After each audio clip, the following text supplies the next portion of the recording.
We wish him well. Well, as the Hatton brothers bow out, we meet the man who's tipped to be the next big star of British boxing. Bury's Scott Quigg is just 3 weeks away from the biggest night of his life. He's hoping to be crowned the Northwest's latest world champion when he fights Cuban Yoandris Salinas for the WBA Super Bantamweight title at Manchester Arena. Chris Hall caught up with him in training.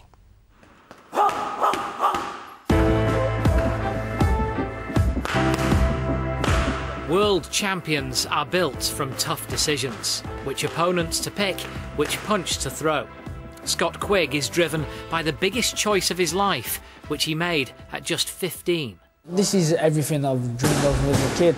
I mean, when I asked my mum to let me drop out of school, I always said I wanted to be a world champion, and this is the dream. I know the reaction of the head teacher and the deputy heads when I said I want to drop out of school. They said, well, what are you going to do? I said, I'm going to be a professional boxer, I'm going to be a world champion. And they laughed. For me to become world champion, proved my mum and dad were right for backing my decision. It would mean a hell of a lot. I would never advise any other person to drop out of school. I took a gamble and it's paying off at the minute. The best Scott Quigg we're not going to see for another year or two, but the Scott Quigg that turns up September 28th should be enough with the help of the crowd to go past that finishing line and lift that world title. Gallagher himself is in the spotlight, with rumours he'll be the man to revive the career of Liverpool heavyweight David Price. You don't become a bad boxer overnight. He just needs a break. He needs to come back, regroup himself, and like I say, my phone's not rang yet, but if he wants to ring, then he's more than free to do so.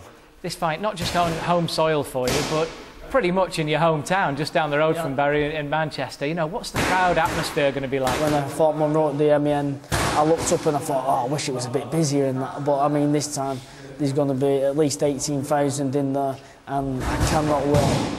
Are you looking forward to all the build-up as well? Because you are on the undercard to the British Fight of the Year, David Haye against Tyson Fury. At the press conferences, are you going to get a word in? Probably not, but I'll tell you what, it'll be very entertaining anyway. It'll keep my mind off the fight. If I was to side with someone, if it goes early, I'd say David Haye. If it goes past 6 rounds, Tyson Fury.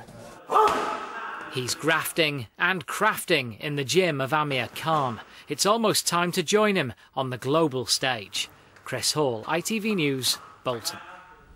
Yeah, he's a fantastic talent. Lots more on that fight in the coming weeks. OK, great. Thanks, Mike.